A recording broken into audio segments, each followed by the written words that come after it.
Chapter 10, Chapter 9, The Awakening. Chapter 9, The Awakening. Now this is the life, Sten crowed, raising his mug to the ceiling. Free drinks, free food, and free lodging? Almost makes it worth it. Almost, Kat added, tearing a bite out of her third roast chicken that evening. Not quite. But almost. It had been a day since the incident under the well, and they'd all more or less recovered, at least physically. The obvious gratitude and goodwill of the city had contributed heavily to that. They had been living the high life, and none of them minded at all. Ray had been somewhat scarce, apparently sleeping in, but when he had left them the previous evening, it had seemed like he had been feeling better as well. The four of them were all sitting around a table in a local tavern at the moment, enjoying their temporary celebrity and keeping an eye out for him. Here he comes, Ryu pointed out as the paladin walked in the door. Hey, Ray. Ray, over here. We saved a seat for you. Thank you, my friends. Ray smiled briefly, joining them. The cook immediately came over, and he turned to him. I'll take some more of whatever they're having, thank you. Well then, I take it you're all feeling better tonight. Amazing what this kind of treatment will do for your health, Sten told him cheerfully. We should market this. You realize it's not going to last, right? Ryu said. Grateful as everybody is at the moment, we're not going to be able to mooch off them forever. Probably not even for long. SHHHHHH. Sten waved his hand. You're spoiling the moment. Mr. Legacy has a point, Ray said, surprising them all. You've more than earned this, my friends.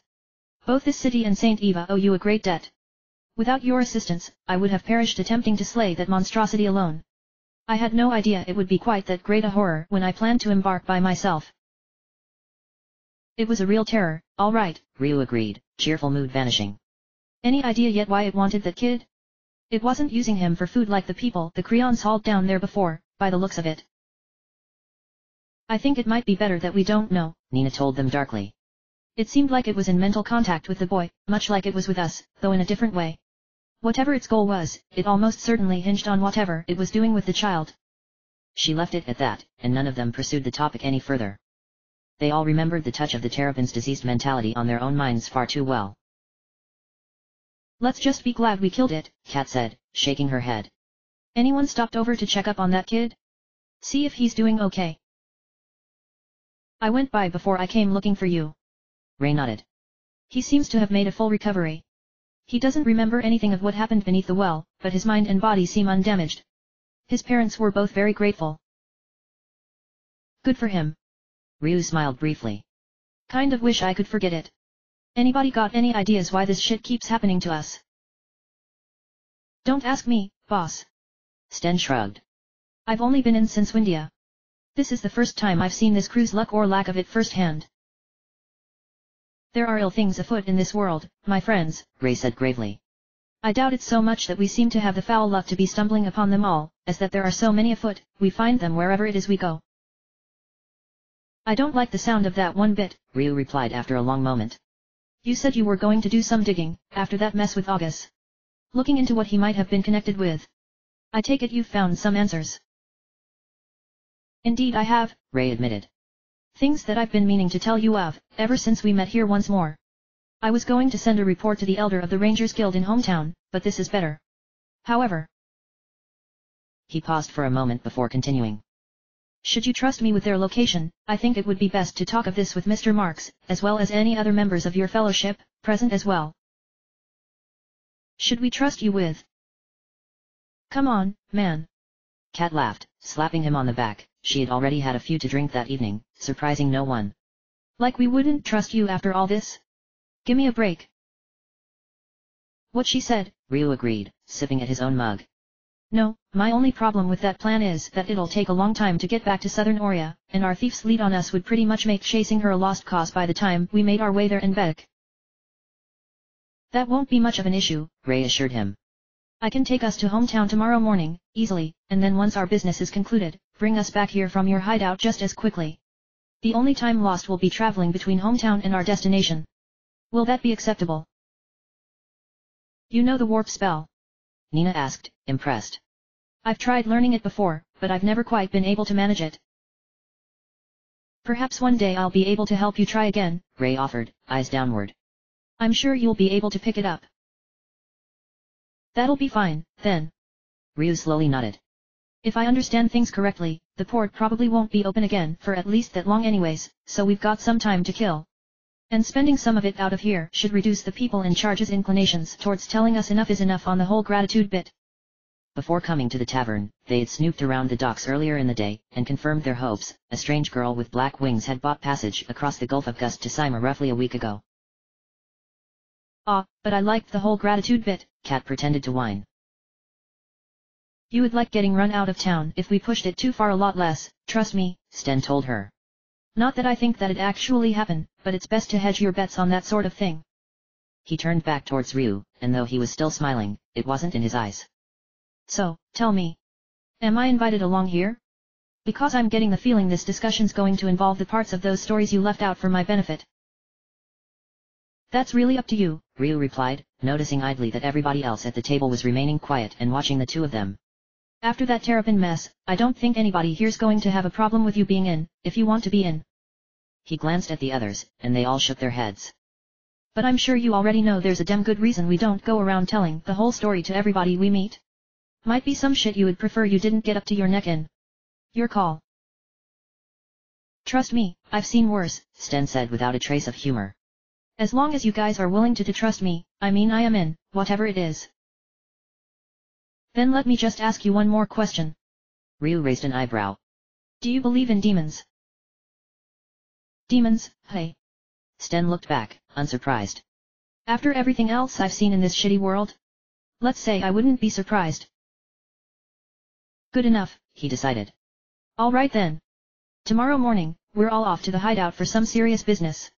Which means tonight, since you all seem to have decided I'm the leader for some ridiculous reason, I declare that we all enjoy the hospitality of this fine city as far as we feel is rational.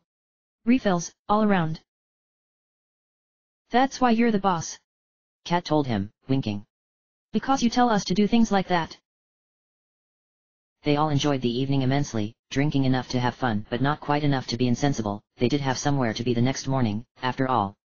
Their mood, unsurprisingly, was infectious. The rest of the city was in high spirits as well now that they were freed of the underground terror. They made their way back to their inn sometime after midnight and fell into their beds to sleep it off, the horrors of their first day there almost forgotten.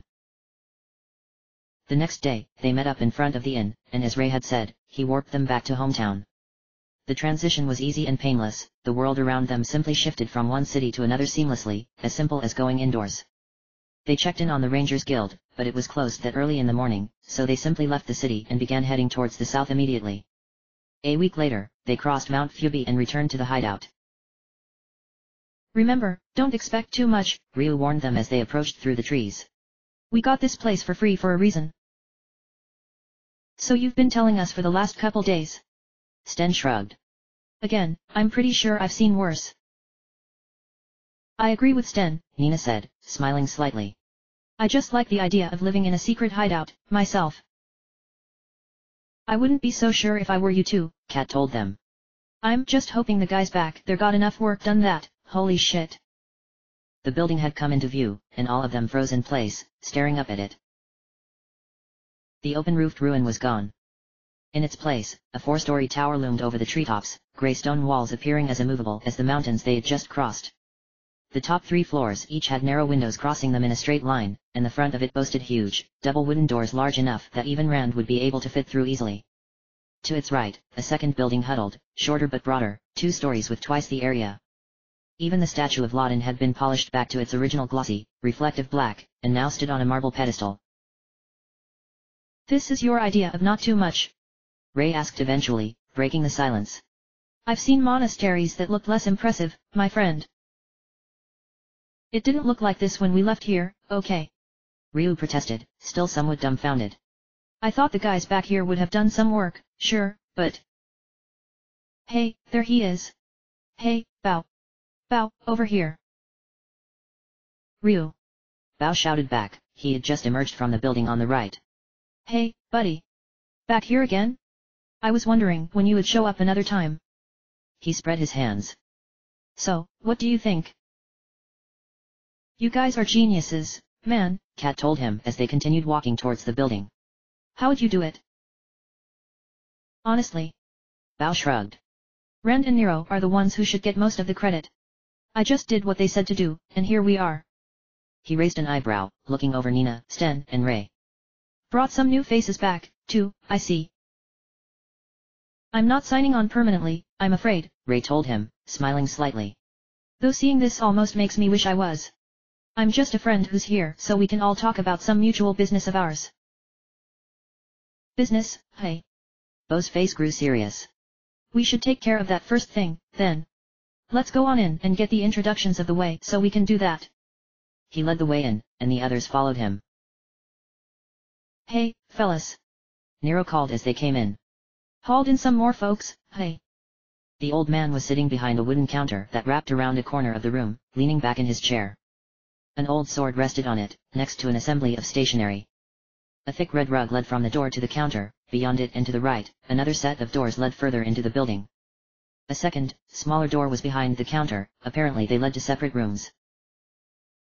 A couple, Ryu said. Where's Rand? He's back in the meeting room, the old man explained, raising an eyebrow. I'm guessing maybe we should all head on back there. Definitely a good idea, Ryu nodded as the old man swung himself over the counter with surprising nimbleness to join them. Nina and Ray both raised eyebrows at that move, but didn't comment. The next room held a huge, circular table with 10 seats. Bookcases occupied most of all 4 walls, each of which also had a door, though the cases were mostly empty at the moment, only a few volumes leaning on them. Rand was standing on the table at the moment, affixing a chandelier to the ceiling over the meeting table. How's it look? The big man grunted, then glanced down. Oh, hey. You guys are back. He looked them over and smiled. You know, somehow I knew you would be bringing more people back with you. Good thing I planned for that and made sure to put in a lot of rooms. So, what do you think? You've earned your pay for the next decade, all of you, Ryu told him frankly as he climbed down. Is it all done, then? For the most part. Bao nodded. The side building still needs a roof on it, that's where our rooms are, buddy, but that's about it. The rest is just polish. We'll show you around in a bit. He glanced at the others. Bao Dogi, by the way. Founding partner in White Mage. And I'm Rand Marks, Rand added. Second White Mage. Nina Winfrey, Nina gave her alias, but smiled slightly. Black Mage. Sten Legacy, Sten added, arms locked behind his head. Knife Man. Ray Braddock. Ray smiled. Paladin, but I'm not joining up. I'm just a guest. He glanced at Nero. And yourself, sir? Nero coughed. Name's Nero Mani. You should probably just ignore me. Yeah. He scratched his head. Come on, Nero. Rand clapped him on his back, nearly knocking him over. You're in this too. Agent and clerk. You all know me and Kat. Ryu finished up the introductions as they all took seats around the table. Now that we all know each other, maybe we should start by taking turns filling us all in on what's been going on, both here and on the road. He glanced around. I know we left you guys most of the cash from our last run of luck to work on this place, but damn. I know people, Sonny. Nero cackled. Always best to know a few people when it comes to fitting a place out like this. And then there was your friend up north, too. Friend. Kat raised an eyebrow, glancing at Ryu, who shrugged. Duke Kilgore, Bao explained. He got in touch and we told him what we were doing, and before we knew it, he was contributing. I take back everything bad I ever said about the old nobility, man. Every last word of it. He does have a good reputation in town, from what I've heard, Nina murmured agreement. I'm surprised he went this far, though. I suppose he still feels guilty about what happened. Rand shrugged. We've just been building this place up ever since you headed back out, then. Not really much to say aside from that. Your friend Sylvia came by once to visit Bao, and she said they didn't have any new leads aside from the ones they'd already given you. Oh, Sylvia came by to visit. Kat grinned. Why didn't you tell us about that right off the bat, hey? 1. Because it's not important. Bao rolled his eyes. 2nd, because it's nobody's business but hers and mine. Spoil sport. Kat stuck out her tongue at him. Children. Rand sighed heavily. What about the rest of you, then? I'm hoping you did find her trail. Oh, we did that, all right, Ryu agreed. after another false start. That worked out in the end, though, so I'm not complaining. He glanced at Nina, and she met his eyes for a long moment before turning back to the others. Before Ryu continues, there's something I should admit, she told them. I haven't been entirely honest with some of you about my name, and I'm sorry for that, no matter how brief it was. I just hope you'll understand. She closed her eyes and took a deep breath before continuing. My name isn't Windfree. It's Windia. Nina Windia. Whoa. Bao yelled, nearly falling out of his chair. Rand actually did fall out of his, grunting wordlessly in shock. Skies. Sten swore in another language, harsh and guttural. I can certainly see why you wouldn't go around telling everybody that, Ray murmured quietly, though his eyes were as wide as the others. Yeah, okay. Nero shrugged, he was the only one who hadn't known already that seemed to be taking it in stride. Guessin' this is related to what have ye all been doing? Definitely. Kat nodded. She had been watching their various reactions with an amused smirk, but now that vanished as she glanced at Ray, deathly serious. We found another demon. August wasn't the only one. This time Nero nearly fell off his seat along with Bao and Rand. Ray had a similar shocked but calm response, while Sten remained casual, eyes narrowed in thought. August, hey? He asked. The guy who was in charge of the Colosseum in Corsair? He was a demon. You didn't tell him. Bao rolled his eyes. Looks like we've got a long story ahead of us. Nah, we told him most of it. Ryu shrugged. Just skipped a few details that wouldn't be good to spread around to everybody we meet. Might as well correct them before we move on to current business, though. Here's how it really went down. Despite his prediction, the storytelling took up the next few hours, starting with filling Sten in on what they hadn't before, then proceeding to what came afterward. Bao naturally had questions about both Dees and Mina during their explanation of the incidents with the Magic Guild and the Jokers, the latter of which prompted almost no wisecracks at all, a noteworthy thing considering who was listening. Discussion of what happened in Windia prompted a somber mood for entirely different reasons, and finishing the tale in Capitan did nothing to improve the general state. Why us? Bao demanded of the ceiling once they were done. That's all I want to know, Saint Eva. Why is it always us? And I ask that fully aware that I've been sitting on my ass back here completely out of harm's way.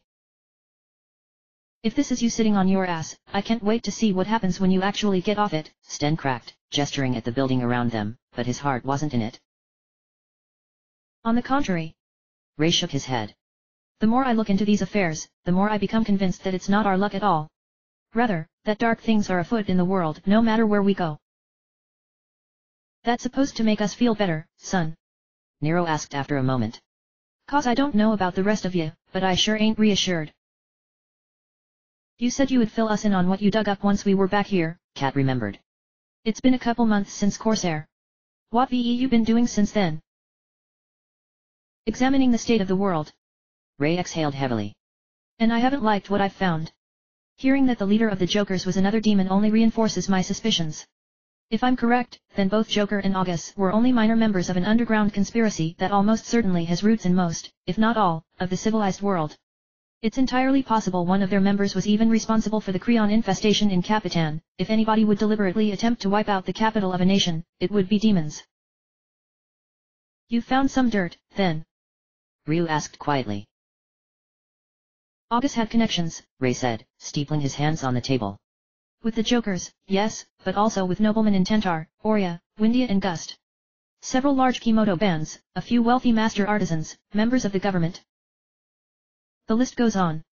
Various traveling sublegal organizations serve as couriers, shady circuses and the like. Most of them are simply being bribed, but I'm sure a few have succumbed to the lure of infinity as well. Nobleman in Windia? Nina asked sharply. Who? The one who seems to be senior, at least as far as I've been able to find out, is Baroness Legwin, Ray told her. I'm not sure yet just how deeply entrenched she is, she may simply be a higher class of catspaw. Regardless, she's directing their operations in your country, the others take their directives from her. Windia can't be a priority of theirs, then, she said scornfully. Legwin's an imbecile. Her husband didn't marry her for her brains. It was a miracle she got away with inheriting his title. On top of that, she's absolutely loyal to whoever paid her most recently, until somebody else trumps the price. If she's the best they can get in Windia. She paused. No. Legwin's a fool, but even I wouldn't have believed she'd be involved with demons and the Kimoto. We won't have much luck convincing anybody of this without concrete proof. That's why you haven't taken this to ARandomAudiobookAppeared, isn't it? Bao snapped his fingers. You don't have enough proof, and it's not just these countries. If it's all over the world, a lot of it's in places that the church wouldn't be welcome. Exactly. Ray glanced downward. If I were to present my findings to ARandomAudiobookAppeared now, either two things would happen. Either I would be laughed out of the Grand Cathedral, or the leaders of the faith would order a global crusade to stamp out all traces of this infection. Windia would never allow an army from ARandomAudiobookAppeared to enter their territory. Nina shook her head. I'm sure you wouldn't intend anything permanent, Mr. Braddock, and if you promised me the rest of your church would swear to that as well, I might believe you. But many in Windia wouldn't be quite so trusting. Threats have been made, by both sides, in the past. And both the Windian government and the Church of Saint Eva have long memories, Ray agreed. I'm aware. Windia wouldn't be the only problem, either. Highland, Sten grunted laconically. If your people tried moving in there, the only greeting you would get would be a violent one. My clan are happy to hire themselves out to the Church of Saint Eva, but they'd prefer you stayed out of their homeland. It's a business relationship, not a personal one. And thus, precarious. Ray nodded. There's also the Isle of Guns, as well as Sima. Neither is completely opposed to the faith, but nor would they be pleased to receive that sort of attention. And then there's Carmen. He glanced at Rand. Sounds like a quick fix wouldn't work, all right. Rand leaned back. You can't at least move in on the countries that would let this happen, and clean them out there. That's not the way the church thinks, I'm afraid, Ray explained. If I was able to convince them that demonic activity was responsible for this turmoil, they would do anything necessary to purify this world from its taint, no matter the fallout. The chaos that would result. It might even be that that is the goal of those who lurk in infinity in the first place. All of those who have taken their coin might simply be bait with global unrest in mind. So don't tell everybody up top, Sten suggested. Just the ones who you know are smart enough not to explode like that. Have them hire some professional assassins, and take out whoever's giving all the orders. A snake without a head isn't gonna be biting anybody. I've considered that as well, Ray admitted. However, there are several problems with that plan.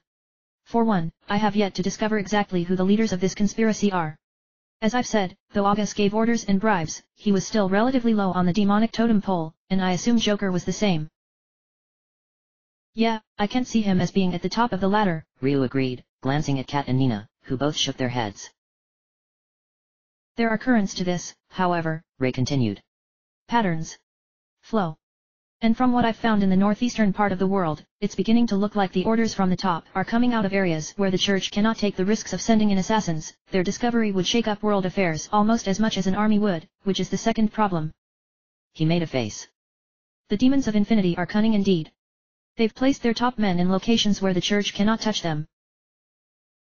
Sima, in the northwest, Ryu guessed. And Highland, in the southeast. It's all coming out of those two countries, isn't it? What I've discovered certainly indicates that, Ray said quietly. I don't know who it is, or where exactly in those countries they are. But activity in the northeast is almost certainly being directed from those two directions. In Highland, there's only one source of authority. Sten scowled. The military. If these demons have managed to subvert a high-ranking officer, hell, maybe even one of the general staff, then this is bad. You're right. Trying to send an assassin in to take one of them out is completely out of the question. It's just too much of a risk. Sima's the one I'm really worried about, though, Kat chimed in. Mainly because that's where we're heading, in a few days. If they know we're the ones responsible for shutting August and Joker down, we could be walking straight into an ambush. And that might be all that thief needs to slip away again, Bao added, then grimaced. Hope I don't sound like a broken music spell, but I can't help you guys out with this until I'm in the clear. I would definitely suggest caution, then, Ray told them. Keep your eyes open, and be wary of any suspicious activity. As much as I would like to accompany you there, both to lend you further assistance and to conduct my investigations further, I've already received my next orders from ARandomAudiobookAppeared. They're sending me to the Isle of Guns. Gunts stays out of geopolitical affairs as much as possible, Nina murmured. They're on neutral terms with almost everybody. It's unlikely the demons will have bothered to do much there. But not impossible. I'll look around while I'm there. Ray nodded, then frowned. I just wish I could do more for all of you, to thank you for your help. You're kidding, right? Kat asked, smiling slightly again. We're way past keeping track of who owes who what, Ray. We're all friends here. That's more than enough reason to help each other out, you know. Yes, but still. Ray paused thoughtfully. Ah.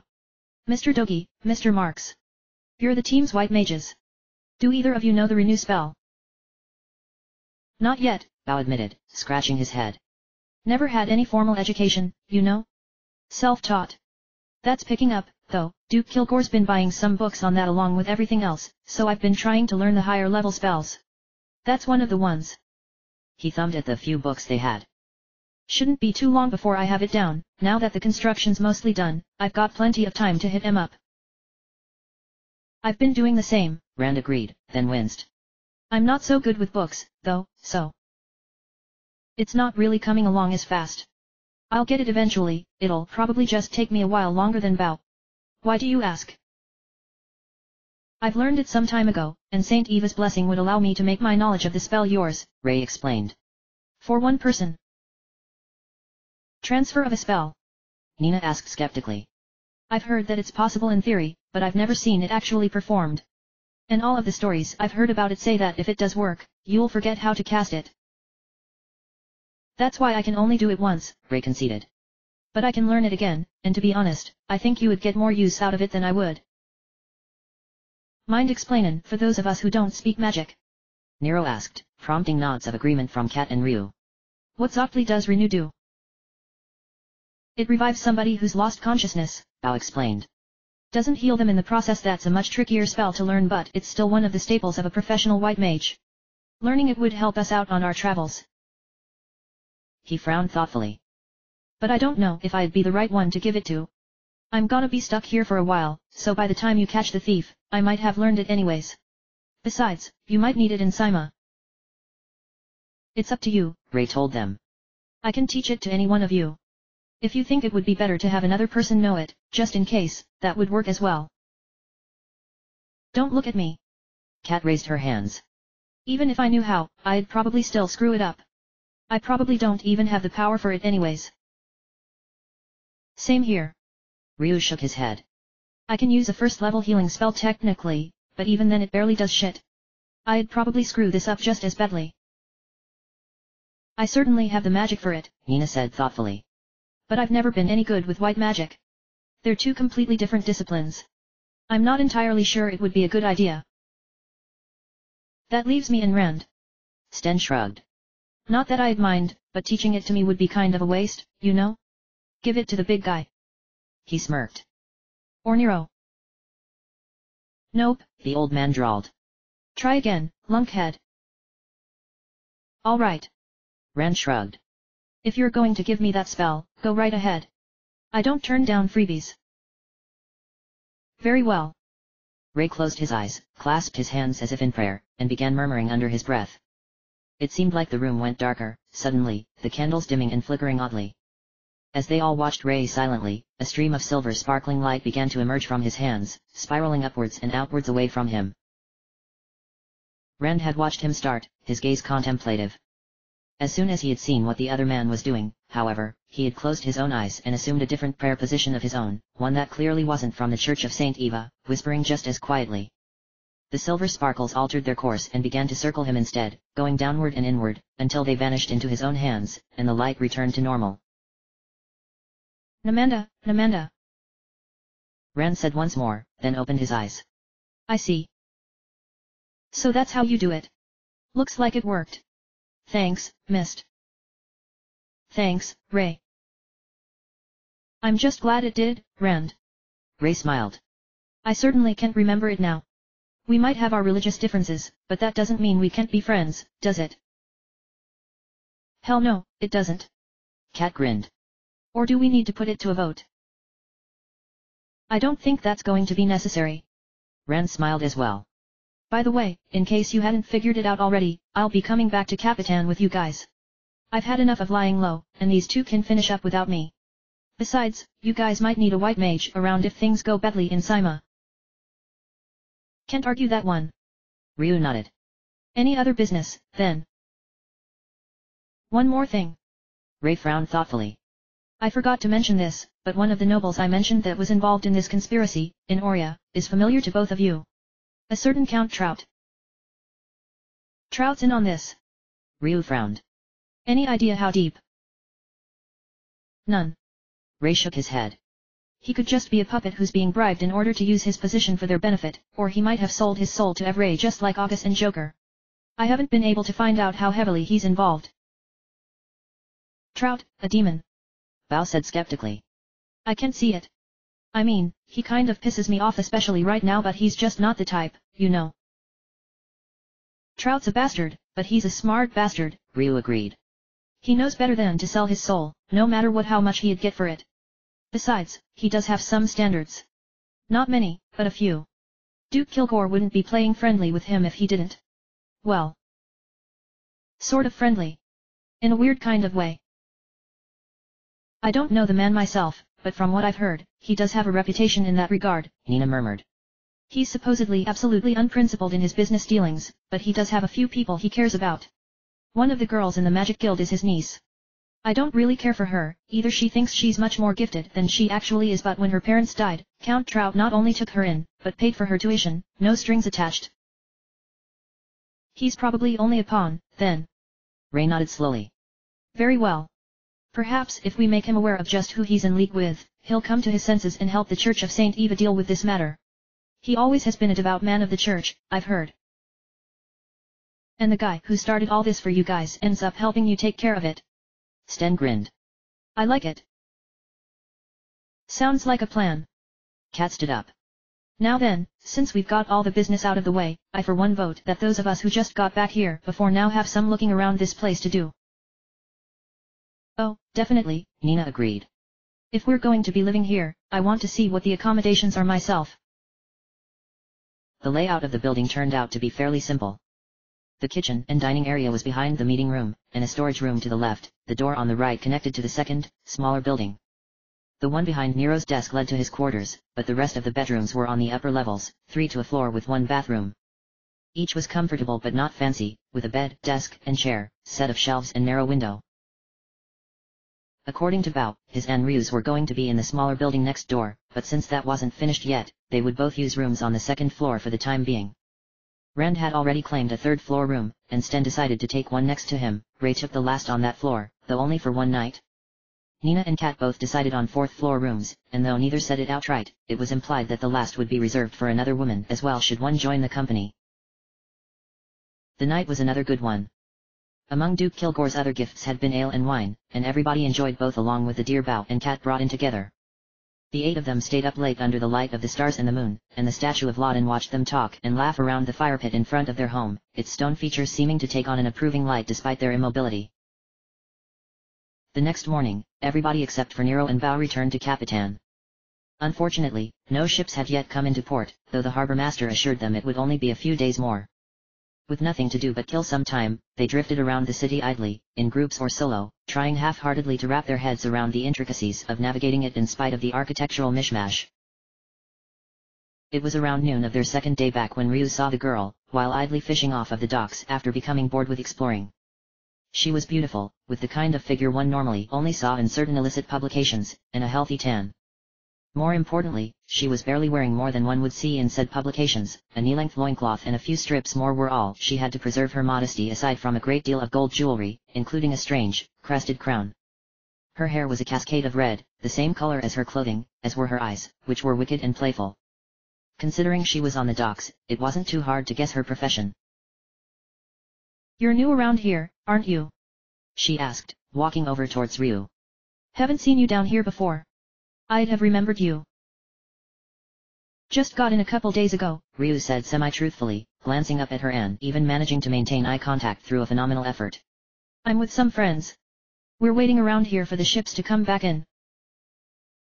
"Well then, if you've got some time to kill, why don't you come play with me?" she purred, touching a hand to his shoulder. I'll show you a good time. I had a good time once, Ryu replied, steeling himself not to react to her touch. He had been expecting something like this. I didn't like it. Not like this, you haven't, she told him, smile widening and eyes glittering. Trust me, nobody does it like me and my sisters. I'm sure, Ryu said noncommittally. Sorry, but I'm already spoken for. That was almost true. He was pretty confident, though who exactly would be involved was still somewhat up in the air.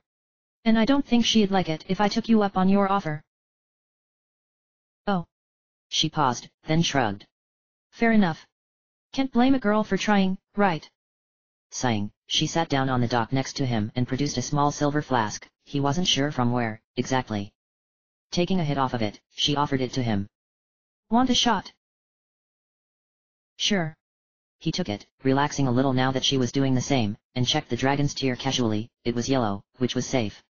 Thanks. Whatever was in the flask burned like liquid fire, choking and sputtering. He gave it back to her before spending the next few minutes coughing. Oh, come on, she teased him, making it vanish again. It's not that strong. Could have fooled me, Ryu told her weakly. What was that stuff? Kimoto firewater, she explained, licking her lips. Nothing like it. To each their own. He shrugged. I don't suppose asking how you managed to get some of that would get me anywhere. It's a long story, she replied lightly. So, why aren't there any ships around right now? First time I've ever seen that here. Those bug monsters, he reminded her, yawning. For some reason, he felt tired. The ones that were infesting the city, remember? Oh yeah, those things. She nodded quickly. Almost forgot about those. Forget? He asked skeptically, stifling another yawn as he pulled in his fishing line. How do you forget something like that? I don't actually come down to the city very often, she explained. I live up north of here. That's an odd place for. Hey. Ryu paused in mid-sentence, frowning. His fishing line wasn't winding up the last few inches. Glancing up, he saw why. He had managed to plunge the hook into his own palm without even noticing. He still didn't feel anything as he watched the blood well up, but his vision was starting to grow dim. Groggy, he turned to stare at the girl. What was in that drink? A last resort, she said as his legs buckled, and he fell to the docks. She stood over him, smirking again. I really am very sorry, but if I don't bring somebody back, I'll catch hell. And something about you just smells too good to pass up. Don't worry, we know what we're doing. You'll enjoy it, I promise. No hard feelings, Before Ryu could respond to that, the last sounds and sights fell away from his eyes and ears, and the darkness of unconsciousness claimed him. More. We still need more power. God needs more power. Give yourselves to our God. Pray to God. Praise God. Sacrifice your bodies and souls to God. You are destined to become God's power. When Ryu began to regain consciousness again, hearing slowly returned to him, and feeling as well, but not sight. Groggily, he became aware that he was blindfolded, bound and gagged, as well as being carried in something moving. Whatever it was, the terrain was none too smooth, which meant he probably wasn't in the city anymore. Awake now, are you? The girl asked him. From the sound of her voice, she was the one who was pushing him in some sort of cart or wheelbarrow. That was faster than I expected. Oh well, we're here anyways. A moment later, he heard a knocking sound. We don't want any. An old woman's voice shrieked from a distance, probably through a door. Get lost or I'll set you on fire. It's me, Granny. The girl called to her. I'm back, and I brought another one. About time. The old lady replied. I'm coming. A few moments later, he heard a door opening, and she spoke again, this time closer and more clearly. All right, Sana. What the hell is this supposed to be? Ryu tried to tell her that that was what he wanted to know, but it came out completely incomprehensible thanks to the gag. He wasn't buying the usual, Sana explained, sounding slightly irritated. So I had to bring him in the hard way. Why didn't you just get somebody else? Granny demanded. Like you couldn't charm any other young man with more balls than brains. They're starting to catch on to me in the city, Sana replied. The ones we've already taken must be spreading the word around. Besides, this one smelled too good for me to let him go. Something about him. She stroked Ryu's head, and he shuddered. I'm sure we'll be able to do it. I'm sure you are, she muttered sarcastically. Well, no helping it. Bring him on in and let's get started. And take all that off of him. What's he going to think we're going to do to him if we leave him like that? I wasn't going to. Sana protested, moving him again before the door closed. From the sounds he heard, several heavy locks were secured. That wouldn't be my style, anyways. I prefer it when things are a little more. Well, you know. She began taking off Ryu's blindfold and gag. No, I don't, Granny retorted. And I don't want to, either. Not sure I do either, Ryu agreed as soon as he could talk again. He was in a wheelbarrow, all right, one that was currently inside a rough cabin, most of which seemed to be taken up by the room they were currently in. The floor was soft dirt, with mystic-looking circular diagrams in dark metal set in it, a larger one in the center with two smaller ones to the sides. A mezzanine overlooked all of this, and an old lady stood up there in a brown robe, looking down at him like a vulture, which she resembled more than slightly. Look, ladies.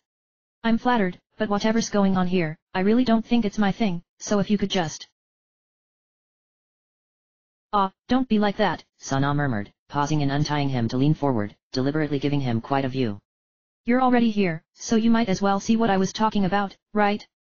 I told you you would like it. Will you give the flirting a rest, already? Granny barked at her. You're acting as bad as Spoo when she gets a wing clansman in here. She turned to Ryu, exasperated. And you shouldn't be this nervous. Relax, already. She told you everything on the way here already, didn't she? She paused, then turned back to Sana. Didn't you? Well. Sana twirled a lock of her hair between her fingers. Not really. How was I supposed to explain we needed a test subject? Test subject? Ryu yelped. Okay, I'm sorry, I really have to be going, the rest of my company will be looking for me. He tried to roll out of the wheelbarrow, still partially tied up, and succeeded only in tipping it over. Now look what you've done. Granny yelled.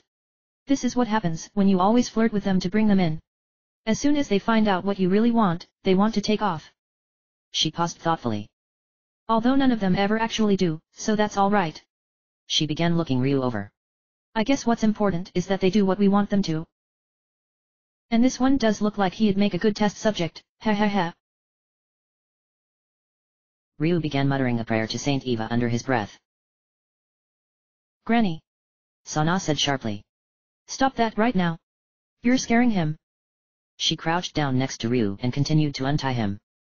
Just relax. It's all right, I promise. We just need you to help us with one little thing, that's all. It won't hurt.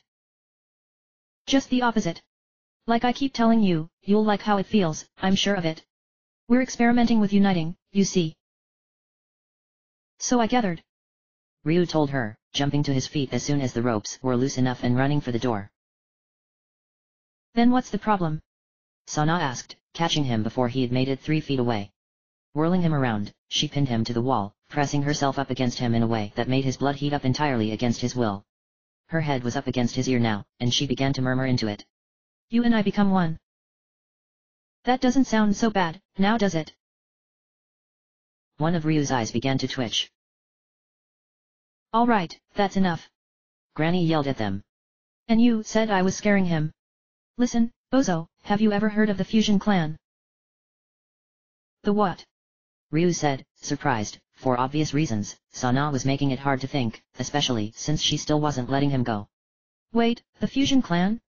I thought they were nearly wiped out in the Second Dragon War. Nearly, Granny agreed. But not totally. We're 2 of their descendants. If you think this is bad, you should be glad this girl's sisters and cousins aren't here. Not that that's likely. Getting all 6 of them in the same place at once is like herding cats. So, when you talk about uniting, Ryu said slowly, briefly considering the image of 5 more of Sana in there with them and silently thanking Saint Eva for small favors. Sana alone was all he could handle, and he wasn't even entirely sure he could. Ignoring what she was doing was growing more and more difficult with every second. You mean the breath of life? You do know about us, then. Granny nodded approvingly. Good. That's exactly right. We're experimenting with a new method. The traditional use of the breath of life involves equal physical union, but that's always had certain downsides. The new method we're developing involves one primary part and either one or two secondary parts. We can only use one right now, since Sana here's the only one of the 6 who's around at the moment. She scowled. Of course, she always gets a little too into it. I can't help it, Sana purred. It just feels so good having somebody with me like that. She paused, then pulled away from Ryu, looking troubled. You're right, though, Granny. I'm usually not this bad. What is it about you that smells so nice? You don't have clan heritage yourself, do you? You don't look like it. Completely human, as far as I can tell, Ryu explained, remaining against the wall.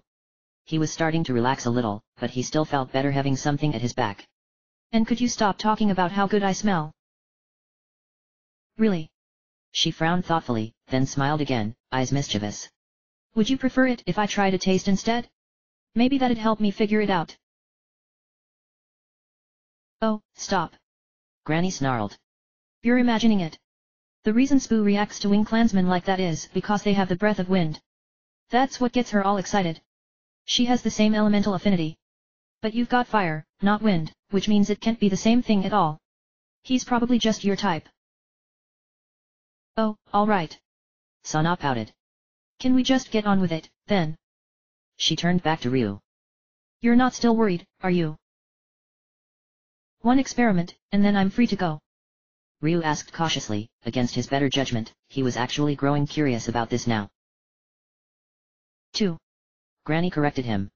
Once with Sana as the primary and you as secondary, and then again the other way around. Fine, Ryu gave in. But I'm going first as primary. Oh, alright. Sana sighed, then smiled again. Maybe it's better that way, anyways. This way I can remember how nice it feels, better and longer. Unless you really did want to spend some time with me alone after we're done here. Sorry, no thanks. Ryu shook his head.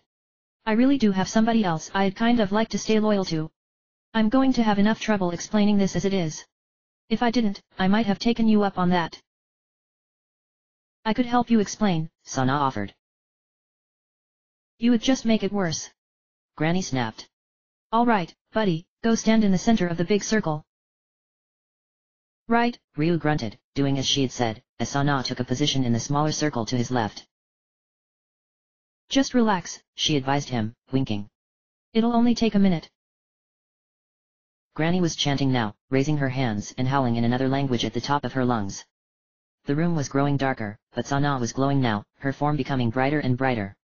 In a sudden flash, she melted into a streak of red light that shot around the room in a circle, growing smaller and smaller until it plunged into Ryu's chest. What are you doing? Another man's voice suddenly howled, and somebody burst through a window behind Granny in a shower of broken glass. It was an old man, short and wiry, with snow-white hair in stark contrast to his dark skin. For some reason, his clothes were banana yellow. With much more nimbleness than his age would suggest, he had landed on his feet, staring at them in horror before whirling on Granny. You idiots! Get the hell out of here, now! Great Father Karn! Granny asked, stunned. Why have you come here? Whatever the strange man said next, Ryu didn't hear it. The moment the blur of red light hit him, his eyes shot open, but he no longer saw the cabin around them. Fires filled his vision instead, great sheets of flames billowing inside his eyes, inside his skin, inside his mind. A phenomenal heat was surrounding him, was emanating from him, was inside his heart and bones and blood and skin, but he didn't care. He felt no pain, no burning, the fire was him, was who and what he was, and always had been. He was fire, and he had never known it until now, but now he knew, and he knew he would never be able to forget it again. Dimly, in the very back of his mind, he was still aware of his physical form in the cabin. Granny and the old man were both screaming something, as was Sana, who had apparently reappeared, but he couldn't make out what the words were. It was as if that part of him was asleep now, and another part that had always been sleeping without him even being aware of its existence was awake instead. He had wings, that much he knew, wings, and a tail, and his body and arms and legs and head were all different shapes than they had been before. He was awake now, in a way that was of the soul rather than the body, and he somehow knew that he would never sleep again.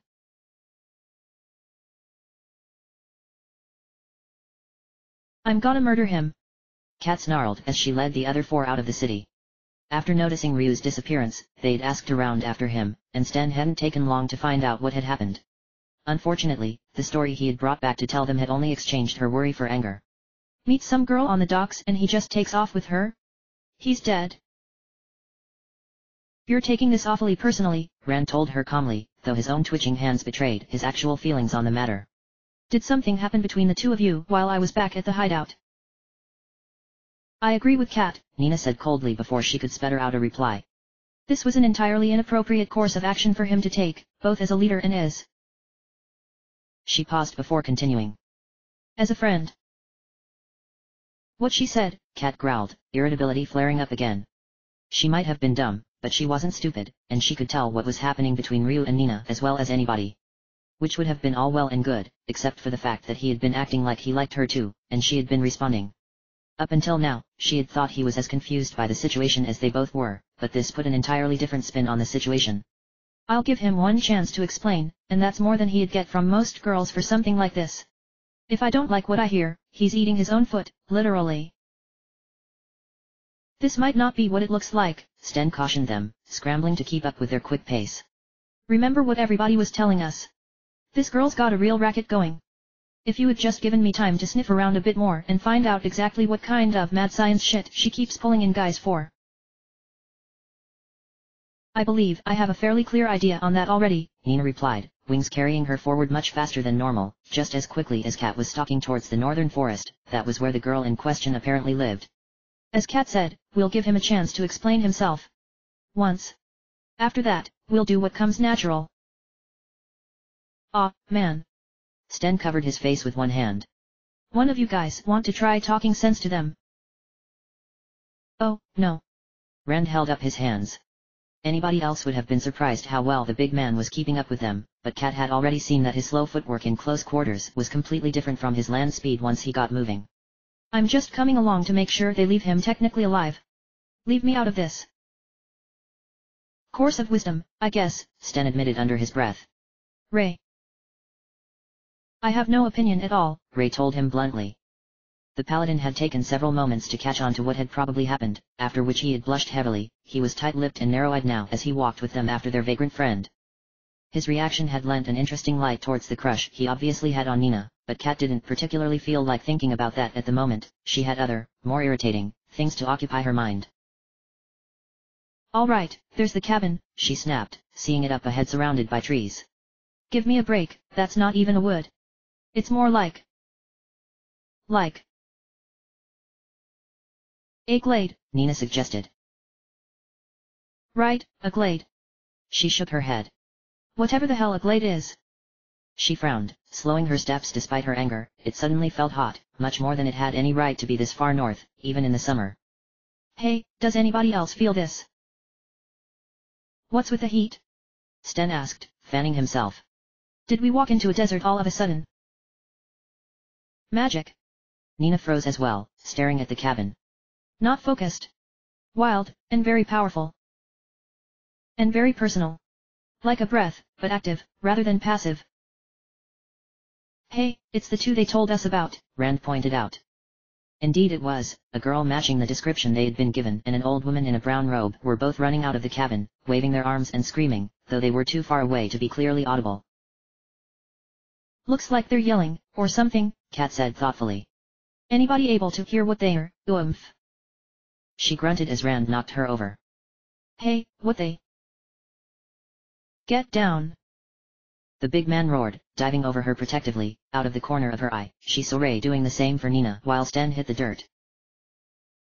And then something rocked the earth, and from underneath Rand, she saw the cabin and glade both erupt in a pillar of fire that scorched the clouds overhead. Namanda, Namanda. She heard Rand whisper in horror. What is this? Ask them. She told him. The two women from the cabin were reaching them now. Hey, you. What the hell did you do?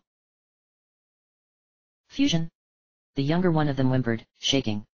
I just tried using the breath of life, but I was. Is that what you wanted him for? Kat realized suddenly. But wait, you're Fusion Clan? You don't look like... She paused.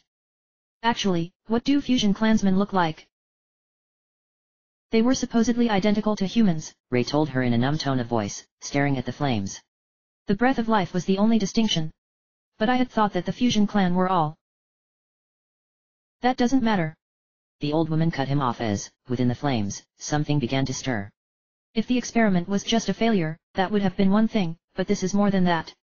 Sana wasn't just repelled, it woke him up. It released his breath. Laden. What have I awakened with my foolishness? Breath. Nina asked sharply. You mean Ryu? That's ridiculous. He's only a normal human. He doesn't have breath. No.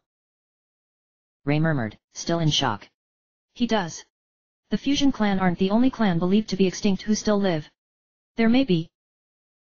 No, there is another, and he stands before us as living proof. Blue hair without dye, and green eyes. I should have seen it long before now. He slammed a fist into the dirt. What do you mean? Nina demanded, crawling out from under him as Kat did the same with Rand. Everybody got back to their feet, but remained wary in case of further eruptions. Something was moving inside the flames, and they all tensed up, watching it. My sister has naturally blue hair as well, and... Oh. Oh, hell. Her eyes widened in sudden comprehension. No way.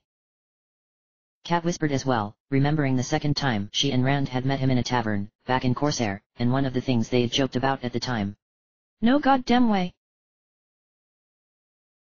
I've always kind of wondered what it's like to have breath, Ryu had told them. Used to hope something from an ancestor I didn't know about would crop up out of nowhere one day, actually. I mean, blue hair? Not exactly normal. It's not dyed? She had sniffed the air, and nodded. There was no trace of dye mixed with the usual tavern smells. Hey, it really isn't. That is kind of weird. She had asked her next question then, and hoped he wouldn't take it the wrong way. Did you, know your parents? A little, Ryu had replied, just a little too calmly. They died. But I remember I got it from my mother. The old stories say light dragons all had blue hair and green eyes, Rand had suggested. Maybe you secretly have Dragon Clan blood. Oh, shit, Rand swore, apparently remembering the same conversation. I didn't mean it. Wait just one goddamn second here. Sten yelped, looking from one of them to another. Are you seriously telling me he's... He trailed off as the thing that was within the flames emerged at last, flying towards them. It was a reptile, but one unlike any other Cat had ever seen. At least 20 feet from nose to tail, its scales glittered in the firelight like rubies. The arms and legs were hung like a biped's, its fingers looking prehensile, with wicked claws that also hung from its feet. Broad, bat-like wings carried it through the sky despite its obviously massive weight. Its neck was long and serpentine, twin horns topped the back of its head, and its snout was beak-like, needle-sharp fangs grinning under brilliant green eyes. A light dragon, Ray whispered as it landed before them and began to shrink, melting inward at a rapid pace until Ryu stood before them once more, just as he always had. The Dragon Clan. And the breath of fire. Ryu. Kat asked, hating the pitiful, trembling sound of her own voice in that moment, but unable to change it. He was staring straight ahead, unwilling or unable to turn his head and meet any of their eyes, but her voice made him flinch. Kat, he replied absently, an acknowledgement of her presence and nothing more. Nina. Rand. Sten, Ray. Sana. Granny. He began to walk forward then, slowly but surely, on the path back to Corsair. Hey, you okay there, buddy? Rand asked, reaching out as if to put a hand on his shoulder before pausing. Fine, Ryu said, twitching again when he spoke and avoiding his hand, still walking forward. What about my house, hey? The old lady suddenly asked angrily, snapping out of her funk. You just completely wrecked it. Where are we supposed to live now? You going to give us a new one? Hey, listen, hag. Kat started to snarl, glad for something she could freely take some stress out on. Fine, Ryu told her as well, cutting Kat off. Well. Good. The old lady replied after a moment, apparently surprised that it had been that easy. Glad we've got that straightened out, then. You're not gonna hold him to that, are you? Sten protested. He's clearly not in a coherent state of mind. On my employer's behalf, Everybody be quiet, Nina said sharply. You're hurting him. It was true, every word that was said made him react as if he was being burned. They all fell silent then, watching him walk back towards the city, and none of them said anything more as they followed in his wake. None of them could think of anything to say at all. Wake me up inside.